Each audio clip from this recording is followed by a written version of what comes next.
Hey guys, happy 4th of July. This is Kevin Murphy on my channel called Narcissistic Abuse, Learning Who I Am Again. Sorry peeps, it's been a while since I've recorded a last video. I've been so busy lately. Went on vacation, been busy with work, been busy with school, and just haven't had the chance or the time to make videos. So for a while I was thinking about maybe even going as far as canceling my channel because I've had this channel up for about 6 months now, and I haven't been getting a whole lot of subscribers or a lot of views on my channel. So if you know of anybody who knows anything about narcissistic abuse, or if you yourself know of anyone who's going through issues or confused about narcissistic abuse, please tell them to subscribe to my channel. And again, you can always email me with questions or concerns. If you have video requests, please email me at kevinmurphy28@yahoo.com. I would be happy to hear of any requests that you might have, any concerns, any questions. Anything that I can do to help. I'm not asking for money. I'm not asking for anything. I'm just asking for, I just want some support, and I like to help people in the best way that I know how, and the best way for me to help you guys is to continue to talk and to share my experiences, and hoping that my experiences are helping you. So anyway, today's video is going to be on how the narcissist feels you pulling away from them. So the narcissist will do certain things. If they feel that you're pulling away from them, they will do things like, and this is also a form of hoovering, so they will do things like call you randomly. So a narcissist in your life, you might not have talked, you might have made a decision that, oh, this narcissist in your life is toxic. I'm not ready to go no contact just yet, but I'm going to kind of distance myself a little bit and kind of like not, go around them as much. So for example, if you were going to see your narcissist like 4 or 5 times a week, you might decide that, oh, I want to go and just see the narcissist once a week. So that narcissist will start to scratch their head a little bit, and then they'll come up with certain things like, for example, they'll call you out of the blue and ask you, oh, I thought you called me, so I just wanted to kind of touch base, and I haven't heard from you in a while, and things like that. And this is their way to feel where you're at. They want to see if you're mad at them. They want to see if you're trying to go no contact, because, and this comes from, I remember Angie for the Light 7 talking about this in one of her other videos, but we have or had such a close soul tie with that narcissist that they can feel our energy. They can feel when we are fed up. They can feel and sense when we are starting to drift, or when we're starting to like not be as close to them anymore. So what they will do is they'll say things, they'll call you out of the blue, or they might even show up at your house and say, oh, I bought you this gift, or and they'll come over with your favorite cake. Say your favorite cake is vanilla cake. They'll come over with vanilla cake. They'll come over with chocolate cake. They'll wine and dine you, because it's all about the supply. It's not necessarily because they miss you as a person. It's not because they really love you and they really want to see how you're doing. It's because you were probably the one that gave them the most narcissistic supply, and you are the one that are drifting, and you're developing your own identity. You're learning about what narcissistic personality disorder is. You're learning that this particular person is a narcissist. So you are starting to naturally drift away from that person, and you're starting to kind of develop your own identity, because 9 times out of 10 your identity was built around this narcissistic person that you're distancing from, and that narcissist does not like that. And what happens is when the narcissist feels that someone else is getting in the way of their supply, they will try to make that person pay. And the way that they will do that is they will isolate you, the target, away from that person who's trying to speak life into them. So, I'll give you an example. If I'm, say, for example, I'm the target and my narcissist is my dad, and I tell my friends that, oh, my dad is getting me to do this and that and whatever, and they are fully aware of what narcissistic personality disorder is, and they start to say, dude, your dad is a little off, your dad is a little quirky, or your dad is doing so and so and so, and you start to drift, and you start to kind of back off. That narcissist is going to notice that. And especially if that narcissist knows of your friends or knows of these people, that narcissist is going to start disliking those people. And they're going to start talking shit about those people. And they're going to try to brainwash you against those people. And the way the narcissist will do that, the narcissist will tell you that they're trying to pit you against me. I'm your family. And then what the narcissist will do is they'll start to be in competition with the voice of reason that's in your life, with the people that actually do care about you, the people that actually do want your best interests. So do not get confused when the narcissist all of a sudden starts acting nice to you. And especially if you were the scapegoat. If you were the scapegoat, and even though you were the scapegoat, you were still giving your parent that undying narcissistic supply, because as a scapegoat, we want our parents to love us. We want our parents our narcissistic parent to see us for who we are, instead of seeing us for who they want to see us as. And that's evil, and that's bad, and that's cruel, and things like that.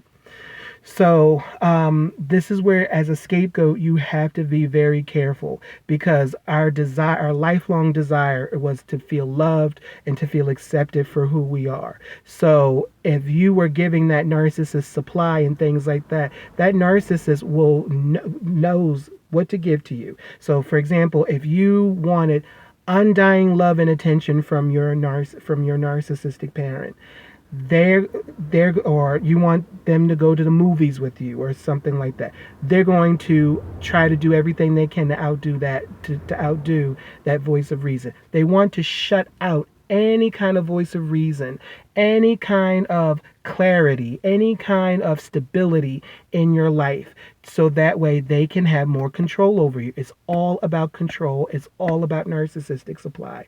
So if you are the scapegoat, even if you're the golden child, and you find that your narcissist is all of a sudden, they weren't as attentive before, and now all of a sudden they're super attentive, they're super sensitive, and they're super this and things like that, don't fall for it.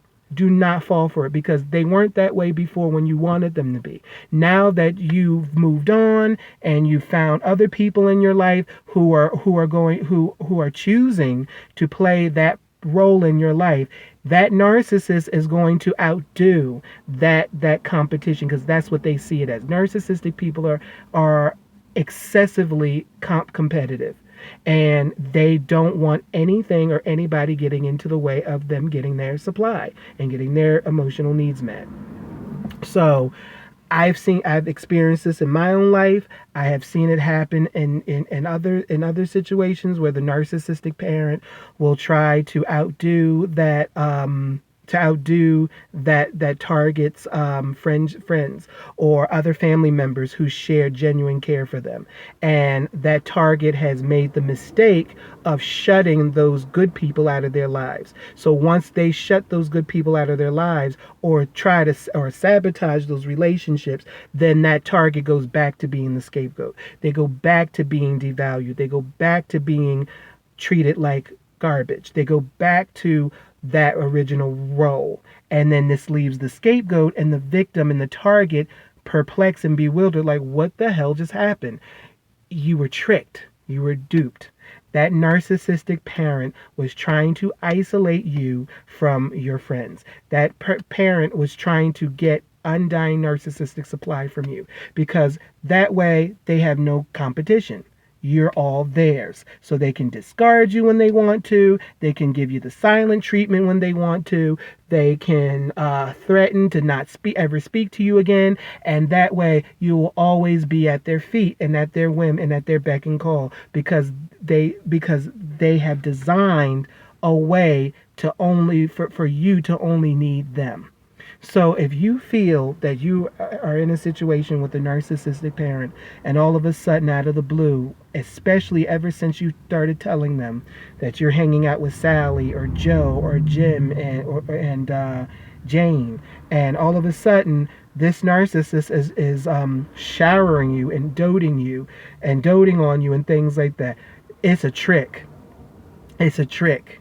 And it's a trick. And then while they're doing that, they're talking to you and they're grooming you to get rid of those friends.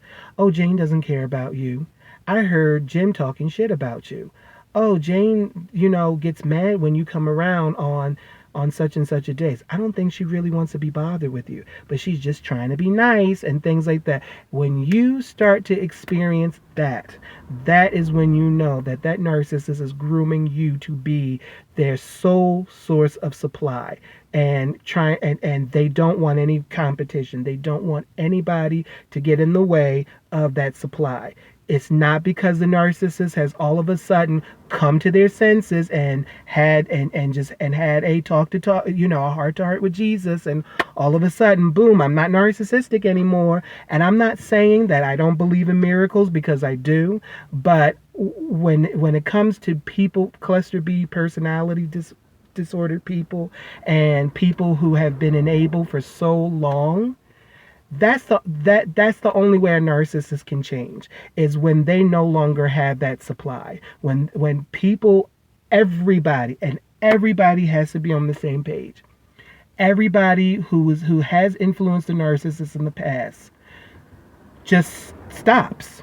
That's the only way a narcissist can change, because then they're going to see that their shit is not working for them anymore. They're going to see that their manipulation and their pitting each other against one another, none of that is working, because the narcissist doesn't like to be by themselves. The narcissist does not like being alone. They might say that they do, but they really don't. And that is the only way I can see a narcissist changing. But the narcissist is so charming and so clever, and they know how to get people who are easily manipulated, people who need constant validation, low self-esteem, and they prey on people like that. And it's those kind of people who get this false sense of security from that narcissist that continue to enable the behavior. So that's why the narcissist continues to be manipulative, to be abusive, to be exploitive, to be all of these awful things, because they always have someone willing to give them narcissistic supply. So yes, I do believe in the fact that a narcissist can change, only if they are exhausted of all people who are willing to give them supply. As long as they continue to have at least one person to give them supply, to at least have one person to let them control them and things like that, they're always going to be a narcissist, because somehow the behavior is working for them. It's being rewarded. It's being reinforced. So what us survivors have to do is stop reinforcing the behavior. And the way to stop reinforcing the behavior is by us not needing that narcissist for validation, for love, for support. And it's hard, because that's something that we desire. We desire that intimacy, and it's a real, genuine desire to have. But it's only going to get us into trouble, and we're not showing the narcissist any love by continuing to give them supply and continuing to allow them to be this way. So when the narcissist starts calling you out of the blue, they start trying to right wrong, so to speak, and things like that, be very guarded of who you're dealing with. Because as survivors, we and especially people who want to get our love from from our narcissistic parent, when we start to get that false love, we start to forget that this parent is actually still a narcissist. We start to forget the fact that we were abused. We start to forget the fact that, these people are still disordered and sick, and they need help and things like that. And so as the more we forget, the more we let our guard down. The more we trust that narcissist, the more we let them into our heart, and the more we let them into our personal circle. And the more we let them into our personal circle, the more we continue we continue to expose ourselves to toxicity. We start to expose ourselves to those traumas that we're trying to heal from. So just know that it's just, even though you want that level of intimacy, it seems as if you have found that in other relationships, whether it's your friends, whether it's distant cousins, distant relatives, things like that. Do not let that narcissist come in and cause you to sabotage those relationships, because those are people that actually care about you. Just look at the history. Have those friends and those people ever abused you? Have they called you names? Have they ever put their hands on you? Have they ever choked you out? Have they ever created smear campaigns behind your back? Have they ever done any of those things? But has your narcissist done those things? And you have to compare the two. And that narcissist is going to convince you that they've changed, that they've done this, that they've done that. Okay, you've changed, then I need you to go to a counseling appointment. I need you to start taking responsibility for the things that you've done. And as soon as they say, "Oh, I don't need counseling. Things like that," they haven't changed. It's their way of trying to get you back into that role that they have assigned you, whether it's scapegoat, whether it's lost child, whether it's golden child, whatever your role is, they want you back in it. So please keep these things in mind. I'm hoping to make another video again sometime, probably this weekend. I promise not to let to go on a long hiatus like I did before. Please subscribe to these videos, to my channel. Your subscriptions are a way of motivating me to make new videos. Your emails, your support, your just your questions, your concerns also motivate me to support you the best way I know how. And a few of my viewers have been sending me emails and have been sending